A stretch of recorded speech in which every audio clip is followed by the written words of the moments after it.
उन्हीं अंग्रेजों ने कहा हमें नाम इंडियन दे दिया। हमने कहा यस वी आर इंडियंस। लेकिन उन्हीं अंग्रेजों ने क्या कहा, ये आर्य तो बाहर से आए। इंडियंस का मतलब ऑक्सफोर्ड की डिक्शनरी में है those who are outdated, old fashion, अवैध संतानें, मतलब नाजायज, नाजायज औलादें। क्यों नाजायज? क्योंकि क्रिश्चियन लॉ के अनुसार जो शादी चर्च में नहीं हुई है वो मान्य नहीं है। अब हम लोग तो चर्च में शादी कर नहीं रहे, भारतीय संस्कृति में तो फेरे हो रहे हैं, तो इसका मतलब उनकी दृष्टि में हम अवैध हैं। जो हमने शादी करी वो अवैध, और जो हमारे बच्चे होंगे वो अवैध, तो इंडियंस, वो इंडियंस। और वो हमने ले ली।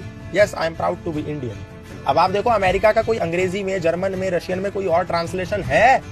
दुनिया की किसी भी भाषा में अमेरिका को कुछ और कहते हैं, रशिया को कुछ और कहते हैं, यूक्रेन को कुछ और कहते हैं, कनाडा को कुछ और कहते हैं, जापान को कुछ और कहते हैं। लेकिन भारत में सरकारी गाड़ियों पे लिखा है भारत सरकार और नीचे ट्रांसलेशन गवर्नमेंट ऑफ इंडिया।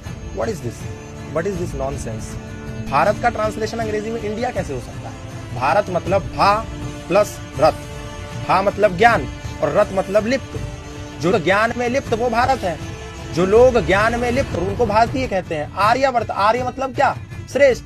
इसीलिए वेद में कहा कि इंद्रम वर्धन्तु अप्तुरहा अपाघ्नन्तो रावणा कृण्वन्तो विश्वम आर्यम। क्या ये कहा कृण्वन्तो विश्वम इंडियन, कृण्वन्तो विश्वम हिंदू, कृण्वन्तो विश्वम मुसलमान, यहूदी? नो, कृण्वन्तो विश्वम आर्यम।